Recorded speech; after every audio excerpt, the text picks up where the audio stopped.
With daffodils particularly, you can do it in little clumps. As they're dying back, you've got to allow the leaves to die totally. So you can mow the lawn around the clumps, so it keeps your garden looking a little bit tidy.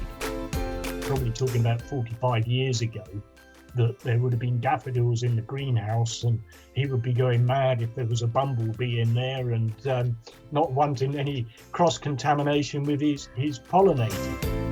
One of my favourite miniatures, if you like. It's called Medway Gold, and actually that's about the height of it where I'm holding it from.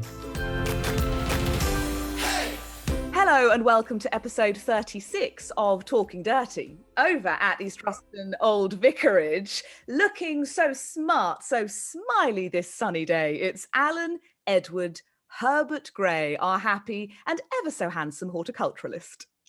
Oh, you say that so beautifully. And there you are, beaming your sun rays from your home in Cambridgeshire. It's Thordis, Maria Sophia Fredriksson. She's half Icelandic, you know. We're kind of straddled across the country. We've got Alan in the east, me a little bit closer to the middle, and far, far over to the west, we have our guests today. Very excited about this podcast. It is Bleddyn and Sue Wynn-Jones of the very famous Crug farm plants. Welcome to the podcast. Do you have any middle names to share? No. Afraid not. I had a very big double. My maiden name was Houston Roberts, and my mother thought it was such a mouthful that she wouldn't give me a second name. I think she obviously thought I was never going to get married and change my name. I'm just common. I didn't have a middle name. I think you should both be Houston Roberts Wynn-Jones. Yes. But my father's second name was Herbert. Was yes. it? Yeah. Good. He was David Herbert. Yeah. Now, I said famous Crug farm plants. I can't imagine there's anybody watching or listening who doesn't know all about you, really. But for the one or two people who don't know, just tell us a little bit, kind of summarise exactly who you are, how long you've been going, what you do. Here you go, Sue. Here's your opportunity. Who are you? Well, we started the nursery in 1991, and before that we were beef farmers, and we diversified into the nursery business because I think Bleddyn was never very happy farming, even though he'd come from a farming background, and his passion was certainly became for the ornamentals. So BSc was on the horizon, and we needed to invest a lot in the farm, so we thought we'd let the land take the plunge, and the rest is history. Scary move. We enjoyed travel. That's the bit that she left out. Oh yeah, and then we did start traveling too, to look for plants in 91. But we'd always been travelers. We'd both always loved traveling, so it was lovely to have a reason to travel. So, you know, looking for new plants and whatever was very exciting. Traveling the hard way, the backpacking. Yeah, because in the early 90s, things were very, very different. You know, we didn't have Polypro, we didn't have credit cards.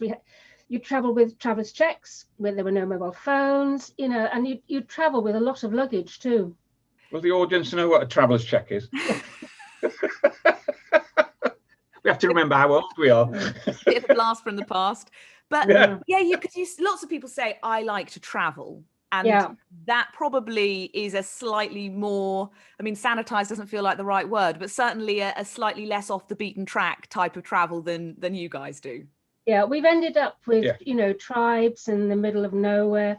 It's been very, very basic travel, believe you me. And, camping at 5,000 meters, minus 12, it's not for the soft-hearted by any means. I'm sure, Alan, you'd agree with me that one of the exciting things about a Crug farm plants catalogue, whether you're looking at one physically, whether you're looking online, is therefore all of the sort of stories that come with the plants, where they were found, what meter they were found, what country they were found in. It's so exciting. Absolutely. But I think the challenge is to get to the end. It's challenging to get it all on a label. there is such a remarkable choice, and I think personally I have to thank you from the garden here, Bleddyn and Sue, from the garden here, because there are plants in the garden here that I would never have and never grow had it not been for your endeavours. So a great big thank you for that. But I mean, I have yet to make it to Wales. I have a motor car that's being it's being refurbished at a little town called Ruffin. Oh yeah, not too far away. Yeah. Well, I've been promised that I shall have it back this year. So if I have to come to Wales, I'm looking for excuses to go to other places, and you are one of them. Great. Well, there's always a bed here for you, Alan, if we're out of lockdown. Thank you very much. You must sometimes feel like a place of pilgrimage for people. There must be people who turn up, not obviously at the moment because everything is all sort of shut up, but there must be people who turn up and say, you know, we have just dreamed of coming here for years. Yeah, we're very lucky actually. I think when we first started, obviously we didn't do mail orders, so people had to come here. And in the very early days, we'd often get people from the continent come over, and you know, if Bleddyn took to them, he would show them behind the scenes, and then they'd be asked in the house for a cup of tea, and then suddenly they'd be staying for dinner, and then of course they were here for the night. So we've made lots of wonderful friends over the years in this business. So tell me, Sue, when are you opening a hotel? You know, it's quite interesting because there's a few bedrooms. Yeah, we've been in lockdown for 12 months, and this is what's been so odd, having no one to stay. It's been very, very strange. And we had storm damage in the front last August, where we had the downstairs little loo flooded and everything, and I still haven't had it it's been repaired, but it hasn't been redecorated yet. So I know I'm going to be panicking soon when we start having people to stay. Oh well. So Alan suggested there were lots of things that he grows that, you know, he wouldn't have if it wasn't down to you guys introducing them. How many plants, I suppose approximately, would you say you have introduced? Well, collections. It's we've actually made almost 20,000 collections now. That is amazing. Well, can you tell we're gobsmacked? I mean, the pause says it all. What? Well, it's 30 years, yeah. Still a lot. Yeah. But 30 years, Bleddyn, doesn't feel like 30 years. I know that because I know that as well. He was over 30 years old, and I walked past a Wellingtonia that I planted when it was about 45 centimeters tall, and it's now 70 feet probably. Yeah. And I look at it and I think, don't you dare say anything. I don't want you to remind me just how old I am. Yeah. Well, what's fascinating too is when we walk around the garden, you know, we've got mature trees and shrubs now that we brought in as seed, you know, and that is incredible because people think things are slow, but actually they're not that slow. No. We just age faster, that's all. We often talk about how plants are associated with often memories. I mean, I was taking a photo of my Mount Acer willow that I got from Alan, and so I was taking a photo of that thinking, I remember getting this from Alan's on Snowdrop Day. But for you, not only I'm sure are lots of plants associated with people, but they must also transport you to all of these amazing locations around the world. Loads and loads of memories. I've got books and books. These are my collecting notes. I've got a whole load of them down here. And I've always kept diaries too, because you forget the little things, you know, you think you're going to remember everything. Of course you don't. So I've kept diaries of all our trips. But it's amazing, you know, you see something in the garden and it clicks something off, doesn't it? Yeah. Can I ask, in your collecting notes, what sorts of things do you jot down? As much as we can. Botanical mainly. That might bore you. Where it was growing, the altitude, what it's growing with, try and describe the plant the best I can. So most of the time we don't know what the hell it is. I find that very interesting because I'm a great one for believing that plants will I mean, they are nothing if not adaptable. They're very much like people. They are very, very adaptable. Well, And Bethan, you go to the great trouble to write down the conditions where it's growing, the aspect, kind of, the height, so roughly the cold tolerance and all that kind of thing. And then I take it from you, I buy it from you, and I put it in my garden, and I follow all the directions and everything else. The next thing you know, the blessed thing is seeded, or I've split it or something, and it's growing in exactly the opposite conditions, and it's doing better than the one I took all the trouble to do. Yeah. So I was going to say that we're lucky in this country. We've got one of the most forgiving climates in the world for growing plants. I mean, it's amazing the range it can grow in the UK. Well, I think you've illustrated that very well with your business, because I mean the range of plants that you offer is quite considerable.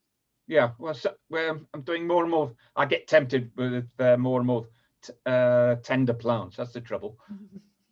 Well, I think we all do, and I mean, we've just 2 weeks ago we had the beast from the east, which when the wind comes down from the Urals and it rushes into the garden like a wind frost. We have very little frost here, but then you get that blessed thing that hits you, and that does more damage than anything. But occasionally, but we get years when we don't have it. And then we have plants like pelargoniums, for instance. I mean, Pelargonium papilionaceae, that sits outside like a great big healthy butch shrub. This year it's a little bit singed. Well, we build up shelter belts against the east wind all the time. That's the first thing to do in the garden. That's what we did here. Yeah. I mean, we took in open farmland, and that is one thing you had to do, because I remember Terence Nellam saying this from the Isles of Scilly. He said, if I can see out, the wind can see in. Yeah. So you got that almost impenetrable barrier that softens the wind rather than stops it, so that you're able to have this wonderful climate underneath the shelter belt and inside the shelter belt. It's most important. Well, our problem is that the best view we've got is straight out the front door. We look straight out onto Snowdon. Oh gosh! And you've got a panoramic view of Snowdonia, so you can't really cut that off. So that's east facing. So we planted as much as we can along either side to filter it out. But the wind from there comes directly from the east. So the Llanberis Pass, as we call it, the big valley alongside Snowdon, funnels it all directly at us. That's a wind channel in itself, isn't it? Yes. Yeah, but we do get a lot of wind here from but prevailing is the southwesterly, and we'll often get 100-mile-an-hour gusts here. Got plenty to contend with. Oh yes. Yeah. I remember putting a windbreak up in one of the fields that we're growing crops in. Put huge wooden posts in. They were just snapped like matches. We had to put RSJs. Big girders in to hold up the netting. Wow. Good God. I mean, you said you're getting more and more tempted by tender plants, but of course, one of the great things about a lot of your introductions is that they are hardy, and you work hard to find things that will do well in this country. Yeah. Well, the most fascinating thing in recent years for us, it's not that recent, finding out that there's so much hardiness with Vietnamese plants. Yes. There's a huge reservoir of plants there that have always been regarded as being tender. The tender grown, 1,000 miles further north, but you get to the mountains of Vietnam. They've had glaciation there. I don't know if you've heard of a place called Sapa in the north of Vietnam. It's not far from the Chinese border. Yeah. That's where their highest mountain is. And alongside that, you've got a deep valley. And you can see there's been a glacier there at one time or other. So all those plants have gone through the glaciation period, gone back up the mountains and come back down again. What's the most exciting thing you found from Vietnam? Tempt us with 3. Come on. Top 100. There's loads of Scheffleras there. As many as you like. It's identifying them. This Joey's been quite dramatic. Schefflera macrophylla. Oh, that's only a tiny seedling. What the hell is it going to be like when it's fully grown? Well, the leaves are over 1 meter across. You get 5 leaflets, and then the petiole, the leaf stalk, could be 2 meters long. That's positive. They will grow up to 20 meters tall, so that's 60 foot in a forest, but not out in the open.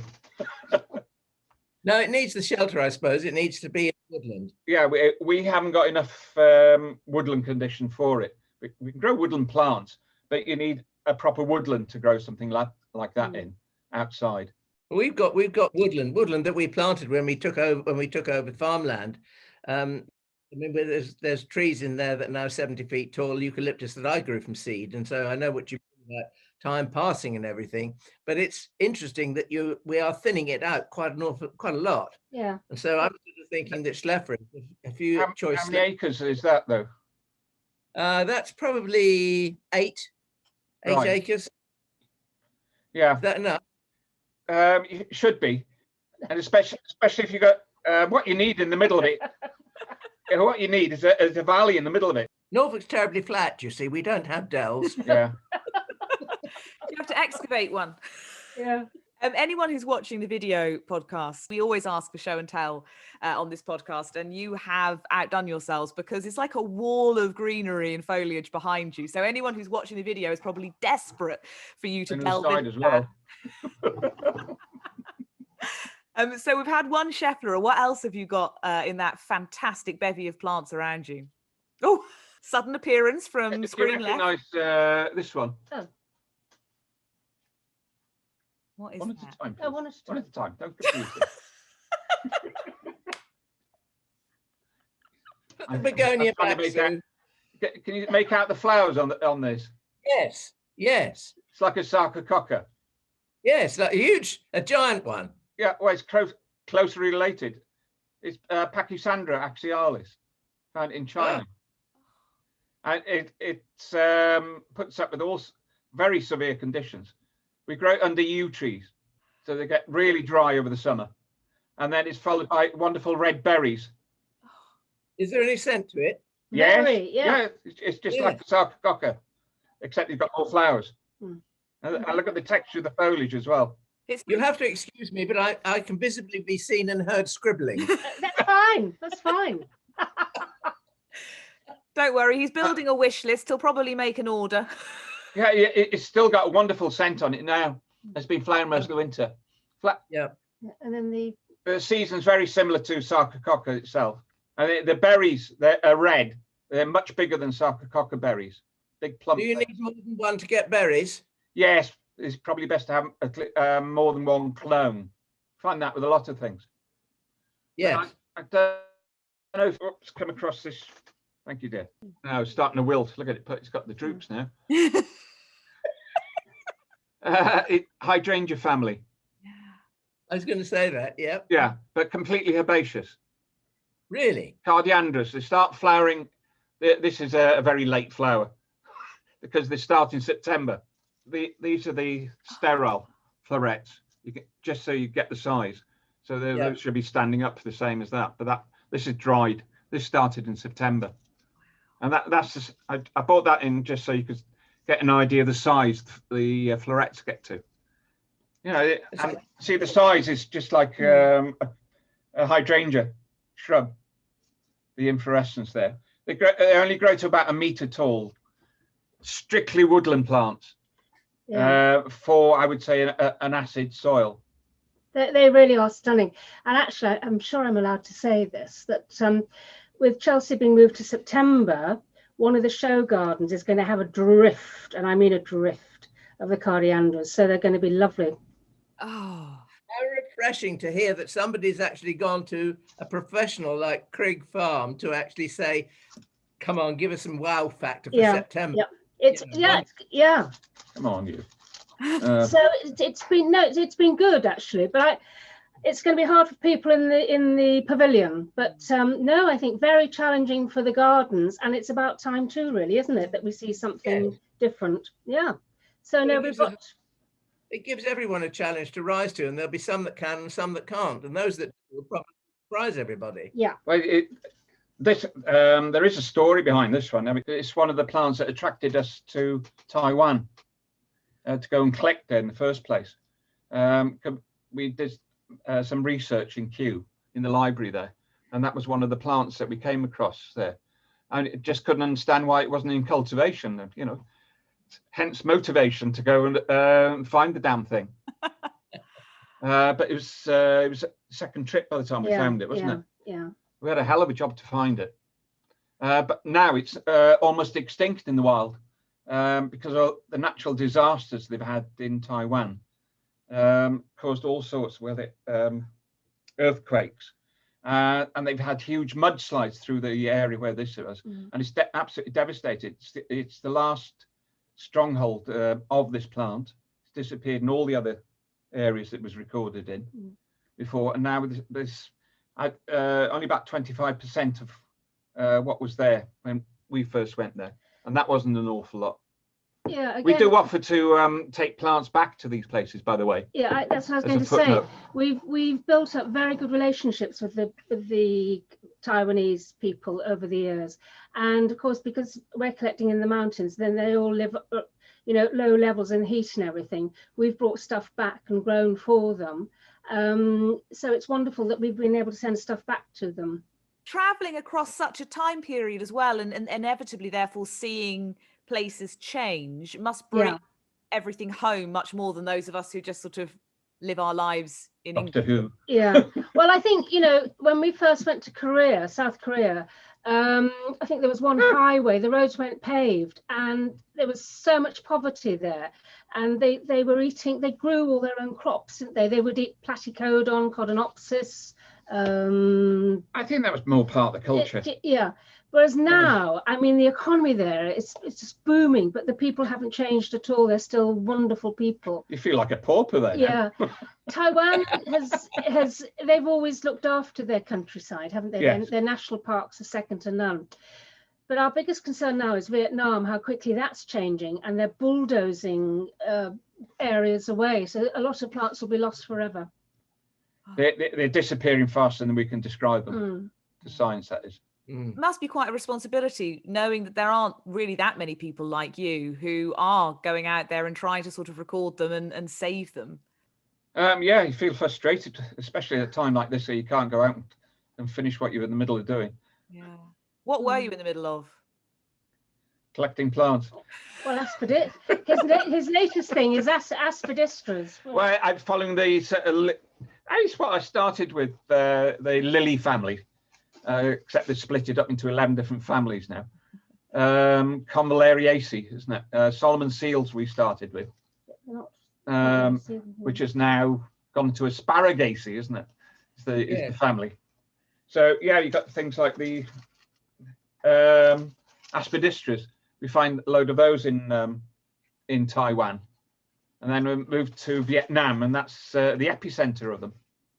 I mean, look at this, but have you seen the size of the leaf you get on this Taiwanese one? That's over 1 meter tall. I have something very similar that I grow in my greenhouse that came from Vietnam, and it's almost like, do you know the grass Soteria palmifolia? Yeah. It has Curculaga you're talking about. Am I? Maybe. Like the leaf is pleated. Yes. Yeah. Yes. Curculago, crassifolia. I was going to put one in the display actually, and he said, "Oh, don't bother." I can only imagine what your room is looking like, because gradually, as you talk about things, they're sort of moving around the room. Plants are just emerging from every side. Trying to outsize me, are you, dear? It's Red Nose Day, so I thought I'd bring this little begonia in. I found this several times in Vietnam. See this colour? That's the colour of the new growth, unfortunately. This is a year old, most of this growth now, so it's washing out of it. But the whole thing is this colour when it comes out. Wonderful. And it's hardy. Wow. I was just going to say, have you tried it for hardiness? Well, it grows around Sapo, this old French hill station. We find it about 1,600, 1,800 metres up, and that's plenty hardy. They get ice and snow up there in the winter. Goodness. And yet it's the name is baviensis. Bavi is a low altitude place. It's very tropical. So it must grow there as well. So it has a huge range. But it's a forest plant. They are stunning though, aren't they? Yeah. Yeah. I just can't imagine seeing something like that in the wild. It just grows on the side of the road. Well, you'll get a patch of it on the side of the road. And then this one, quite opposite conditions. That one's more acidic, whereas this one grows as a lithophyte on limestone. Lithophyte grows on rock. An epiphyte will grow on a tree. I see. Yes, I'm with you. Whereas these grow on rock, actually on a cliff. In fact, it's quite hairy getting this one. Well, limestone. Sorry, I'm not describing the stems on it hairy. Limestone is a bugger to climb. Whole sections of it can be loose. You go onto a section of the cliff or whatever, and then all of a sudden it's rocking like this, and you don't know if it's going to drop back or not. It's one of those situations, that one. Versicolor was the name of it, by the way. I don't know. Oh, you got another. Have we got the name for this one? Yes, yeah. I think this was growing on rocks as well. This was growing on boulders. But can you see how the leaf is raised? Oh, can we get rid of these? So I think we'll have a block. We'll have a bloom. Oh, you can't smell this, unfortunately. This is gorgeous. Knock your head off. This is just starting indoors now. So it's a bit later outside. Do you know Illiciums at all? Oh yes, as in star anise. I've got a white flowered one like that that came from you. Oh, this is macranthum. Macrantha. Illicium macrantha. Yes. And we've got Simonsii, which is a pale yellow one. oh, That That flowers earlier. It's late February. It starts for us outside. But they're late this year. They haven't even started yet. Everything's late. And again, these are woodland, are they? Are they? No, edge of woodland. Not too hot. Yeah. These two. This one will take it a bit warmer than Simonsii. Right. But Simonsii's got to be grown cool. That was grown at 3,000 meters up in the clouds, so it doesn't like it too hot. One at a time, madam. You see the coloration and the foliage of this? oh, wow. That's a Rubus, the bramble. Oh, yeah, we get fruit from them. You can grow it as a climber or as ground cover in shade, preferably dry shade. Then the colour gets accentuated more, and you can cut it back. Bleddyn, just half the plant world. If you mention dry shade and it grows in dry shade, half the gardens in England are going to say, "Give me, give me, give me." I've got to have it. Yeah. Oh, you should come here with a roving camera then. That's what we do in planting a lot of dry shade. A lot of the new plants that I'm collecting take dry shade. Aspidistras love dry shade. And this one. Give us a break. Give us a break. I'm finished this one yet.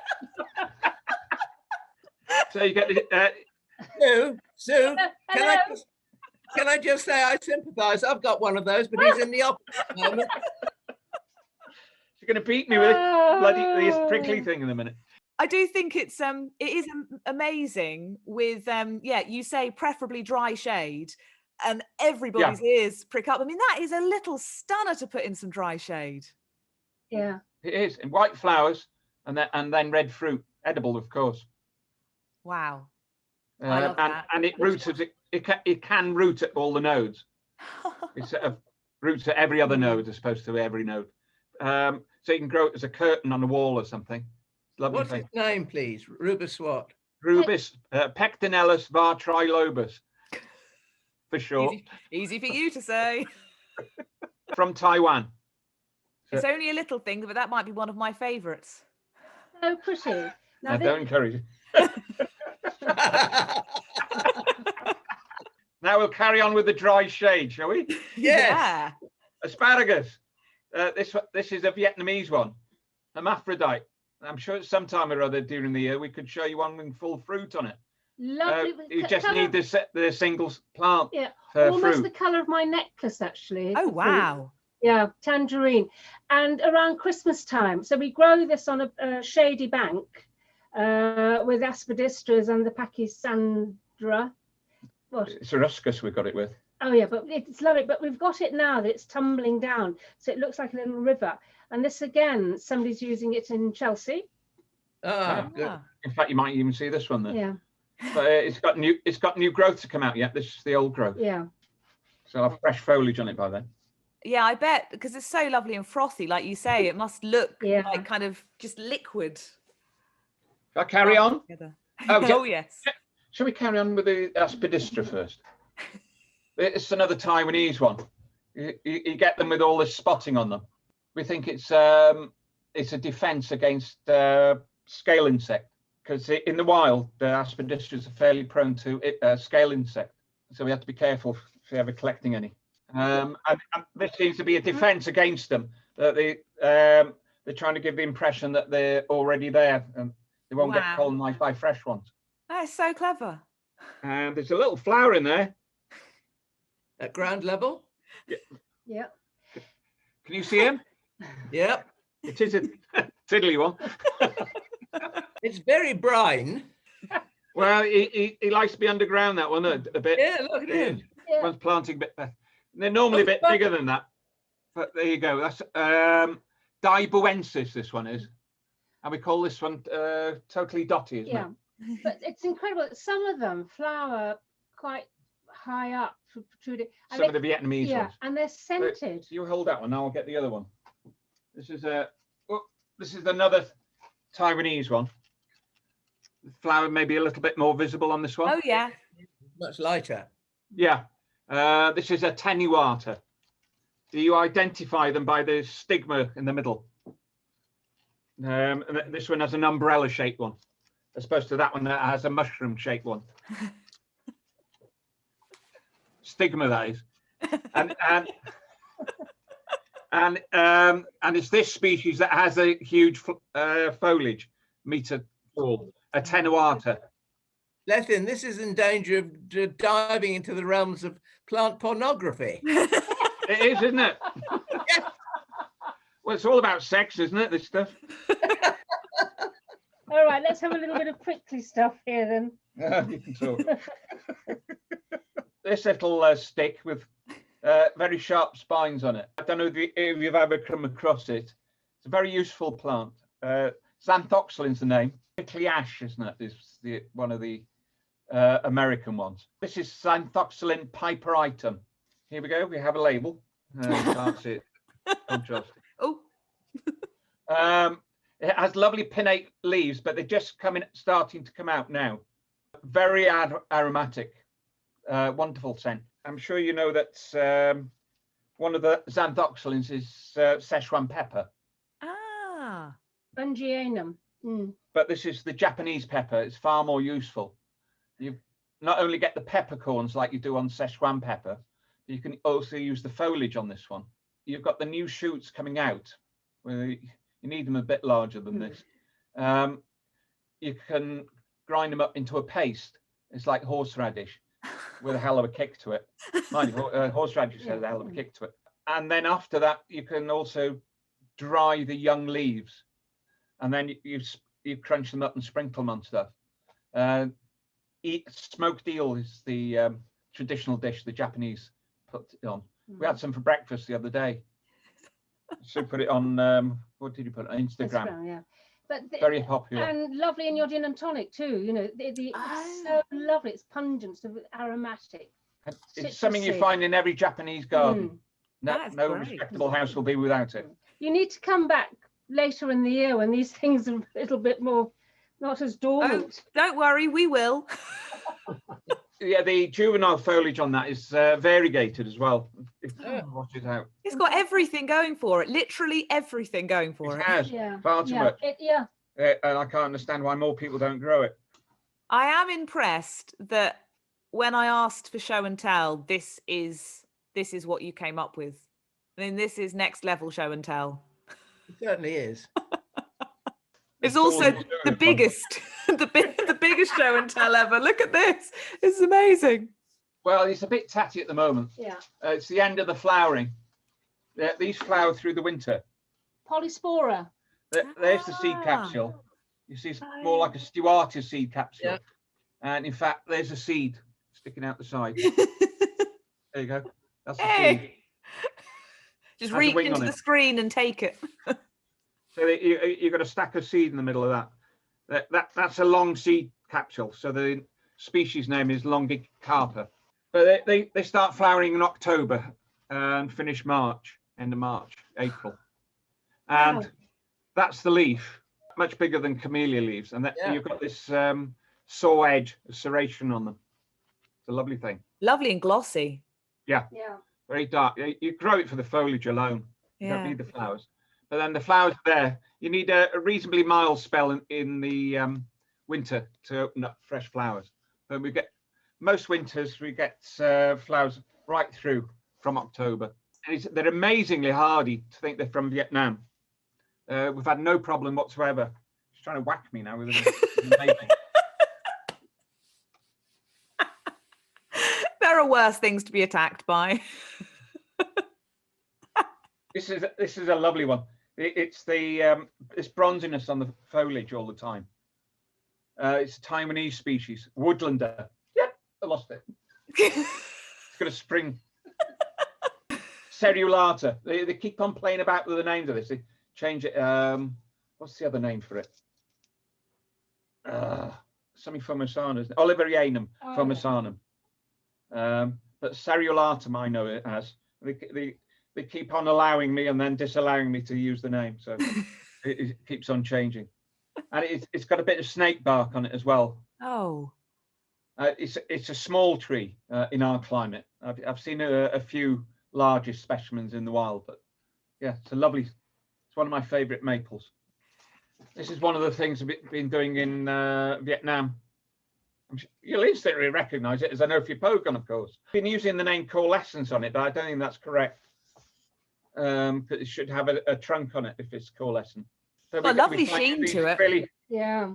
well, the inflorescence on this is 1 metre high, so it gives you a good show. And again, like all Ophiopogons, they're very tolerant of dry shade, so it gives you a little bit of impact. So quite a few of the garden designers, certainly sort of London ways, have been using these. And the trouble with us is we have to produce them by the 100 because they want to make a fair bit of impact. That's more what we call a coalescent Ophiopogon. You see how it's got a trunk? Yeah. Yeah. Well, there's a whole group of these in the wild. There's none of them in cultivation. And then you get the roots are out the ground and help support it. And they're described as being stilt-like roots. A little bit like guy ropes. Yes. Yeah.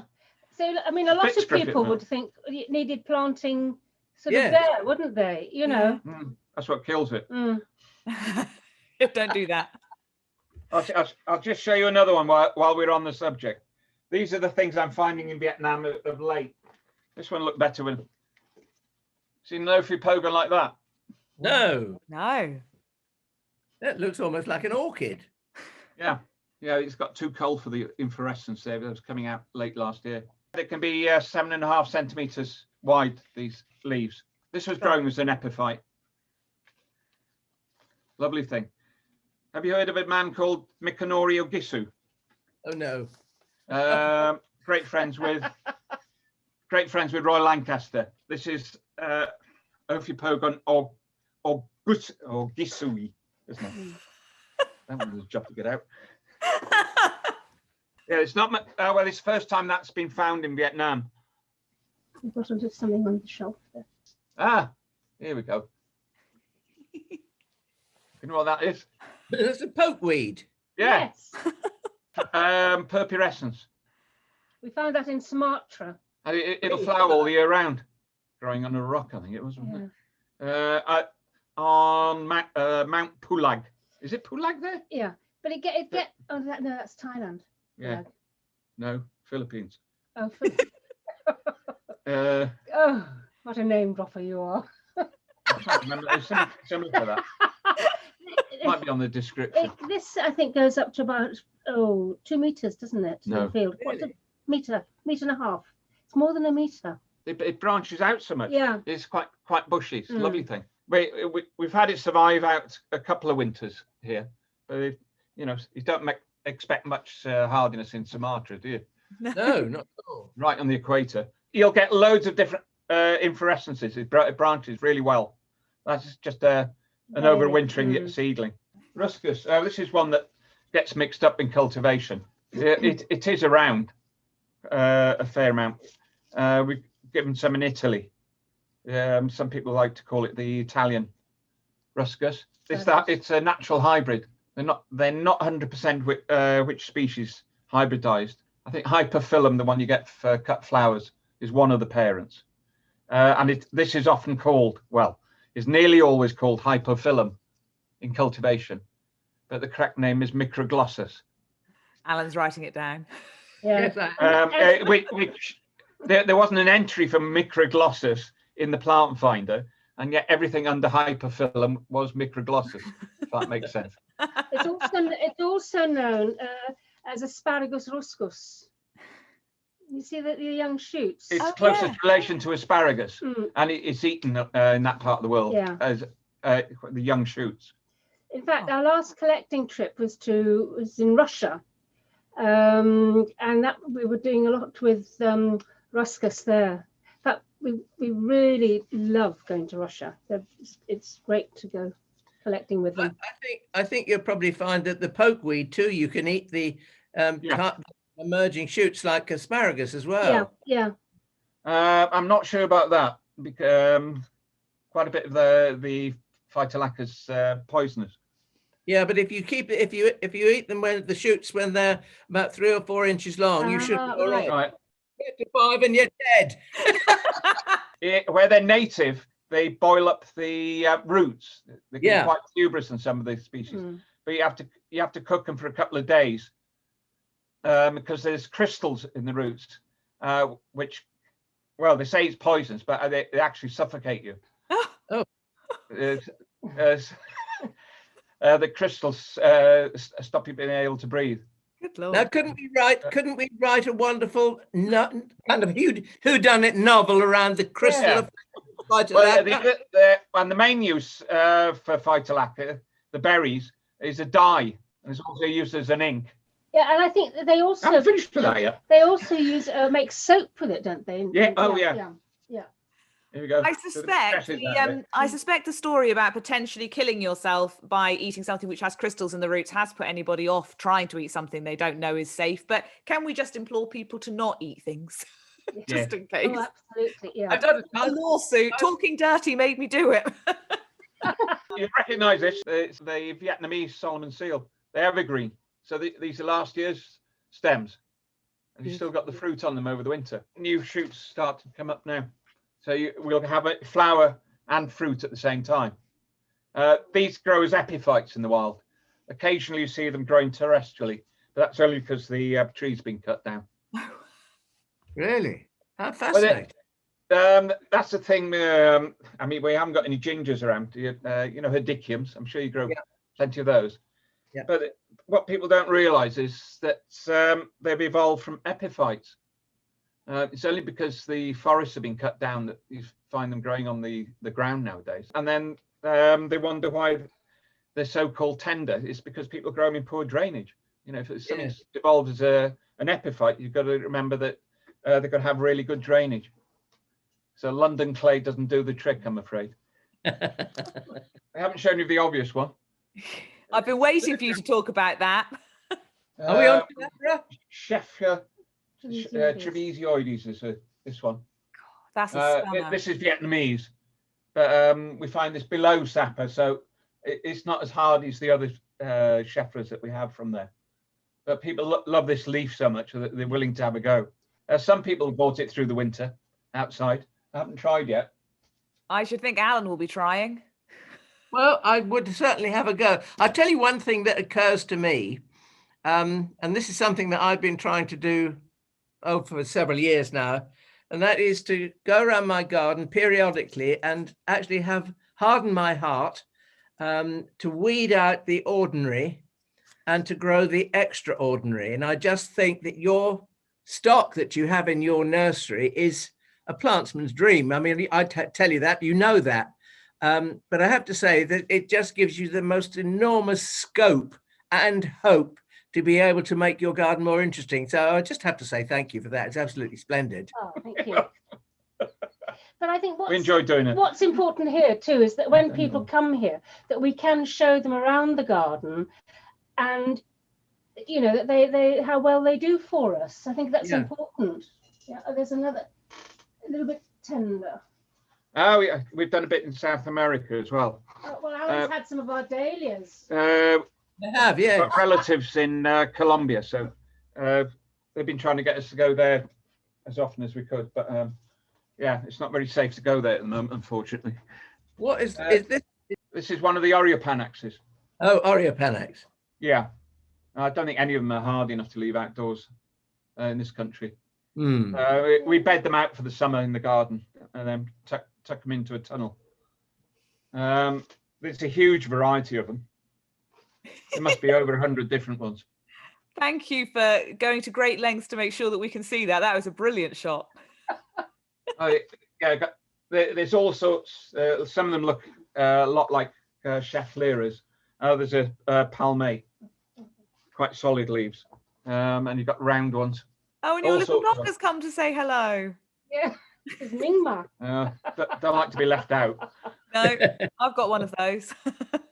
Oh, well, I really have had the most amazing experience there with your show and tell. What a fabulous, I can only imagine what the room looks like if we were actually there with you, because we can see some of it, but we can't see all of it. And what a fabulous array of plants to bring along to the podcast. We have this feature called FLOMO, where we all share our kind of things we want to grow, the things we've seen. For people like me, it's normally on Instagram or in a magazine, you know, in normal times, maybe in someone's garden. I mean, for you, the idea of sort of things you want to grow is, I suppose, a bit different than necessarily for the rest of us. No doubt. No doubt, he said enthusiastically. Yeah.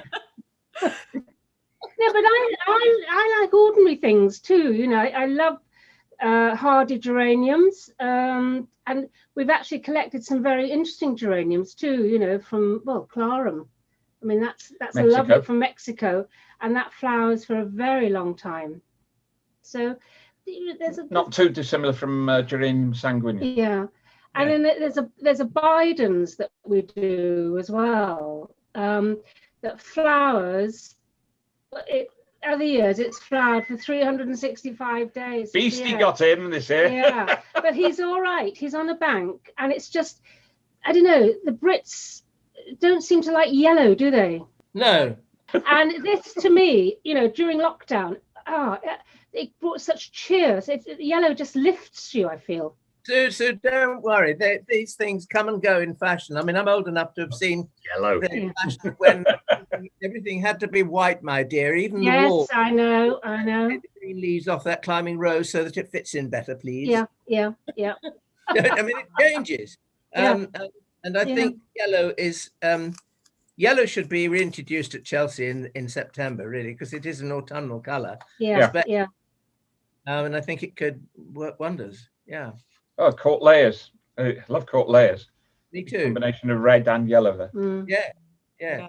And we did a podcast with Rosie Hardy, and she really demonstrated how a yellow changes the plants around it, how it helps to bring out details in other plants and complement them. And I think that's really overlooked, the kind of planting combination of yellow. Yeah. Can I just tell you, I know we're getting to the end and we're running out of time, but I had to tell you what I've just heard today. 2 visitors, ladies in the garden today, they got to the front door and we were just lumping about a couple of old camellias in the old coppers today. And I don't know the variety. It's a white flower with a slight little decollet pink edge to the petal. And one turned to the other and she said, "Oh, look, they've matched the pink edge of the petal to the colour of the bricks of the house. Isn't that clever?" Oh, well done. Oh, I think one of the people who inspires me with colour, Helen Dillon. Yeah. I mean, her Dublin garden, the way she used colour there was incredible. She's not afraid to use colour, though, I think. So No. You know, she's quite an out there lady. She is. I know her quite well, and I went to do a talk in Dublin actually, and I mentioned a form of Melianthus major that she had with purple stems and purple leaf backs and things. And as I mentioned it, she turned to her friend in the audience. She said, "Oh bugger, he's going to want my last plant." Well, I have to say. I was very thing about her is she would give you her last one as well. Did. Don't you find though that, you know, true plantsmen just so generous, and we've Absolutely. again, we've been given such treasures by such wonderful people over the years, and made such wonderful friends all over the world. I mean, Well, I think partly it's because gardeners are generous people to fellow gardeners, and I think if they know that the plant is going to be cared for, they're willing to give it, and that's the best way to keep a plant is to give it away. Absolutely. So, and this is what I say to people. We've never made any money, but we've become rich in so many other ways with all our experiences and people we've met. I feel very, very privileged. Yeah. And so you should be, young lady. You worked damned hard for it. Yeah. Well, I would hope people give you some plants, seeing as you have introduced us to so many over the years. So, in terms of in kind of what your plans are when the world gets back to normal, what will be your first place to visit? Your first thing to do? I'm hoping to get back to Vietnam by the end of the year, and probably Taiwan as well. Yeah, the trouble is that all the rules and regulations for all this stuff is changing fast. Fingers crossed. Good luck, because we want more of these fabulous things we find, and they need to be found before they disappear. So I've had a little bit of an idea of Sue's Flomo, a little bit, in that it's not just necessarily about these fabulous foliage plants behind you. Bleddyn, have you got anything that you're desperate to grow? In fact, I've collected it twice so far. It's a climbing hydrangea. Oh, there is a story to this. It's an evergreen climbing hydrangea with bright red flowers. That sounds. I've never heard of such a thing. It sounds fantastic. I got some lovely photographs of it. Where does it come from, Bleddyn? Colombia. Oh. And it's just about high enough altitude to have a go with in this country. In fact, it's the highest growing species of hydrangea there. I feel like there's more to this story. There is. I found it. Oh, yes, you did. And I said, I've just found a red climbing hydrangea. And he said, "Don't be so ridiculous, woman." He was having a go at me for not getting out of the Jeep. And I was sitting in the back and trying to get out. You have to move the seats. And it was a stop-start trip. Anyway, I found this. And he had a look. And he just couldn't believe it. Anyway, we took some layers, I think, and some seed, sent them back. And they didn't, something went wrong. So we went back a second time, and they were bought back by our hosts. Yeah, they were. Yeah. Within the first week of us being there. Yeah, cuttings. Yeah. And we lost them. And they lost. It's just, Third time they lost them in our quarantine unit. Yeah. Oh. So near and yet so far. I know.